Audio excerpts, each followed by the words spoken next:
اہم خبر ہے، امریکی سینٹ کام نے کہا ہے کہ ایران کے خلاف حملوں کا ایک اور مرحلہ مکمل کر لیا ہے۔ سینٹ کام کے مطابق تازہ حملوں میں ایران میں 90 اہداف کو نشانہ بنایا گیا۔ کارروائی تجارتی جہازوں پر ایرانی حملوں کے جواب میں کی گئی، جبکہ اس کا مقصد آبنائے ہرمز میں ایران کی عسکری صلاحیت کو کمزور کرنا ہے۔ بیان میں کہا گیا ہے کہ امریکی افواج پوری طرح چوکس ہے، کمانڈر ان چیف کے حکم پر کسی بھی فوجی آپریشن کو انجام دینے کے لیے تیار ہیں۔ امریکی عہدیداروں کا کہنا ہے کہ ایران سے جنگ بندی فی الحال مؤثر ثابت نہیں ہوئی، جبکہ رائٹرز کے مطابق موجودہ حملے بنگل کی کارروائی سے زیادہ وسیع ہیں۔ اہم خبر ہے، امریکی سینٹ کام نے کہا ہے کہ ایران کے خلاف حملوں کا ایک اور مرحلہ مکمل کر لیا ہے۔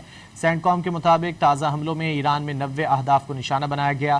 کارروائی تجارتی جہازوں پر ایرانی حملوں کے جواب میں کی گئی، جبکہ اس کا مقصد آبنائے ہرمز میں ایران کی عسکری صلاحیت کو کمزور کرنا ہے۔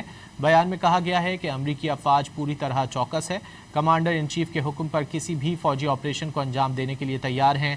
امریکی عہدیداروں کا کہنا ہے کہ ایران سے جنگ بندی فی الحال مؤثر ثابت نہیں ہوئی، جبکہ رائٹرز کے مطابق موجودہ حملے بنگل کی کارروائی سے زیادہ وسیع ہیں۔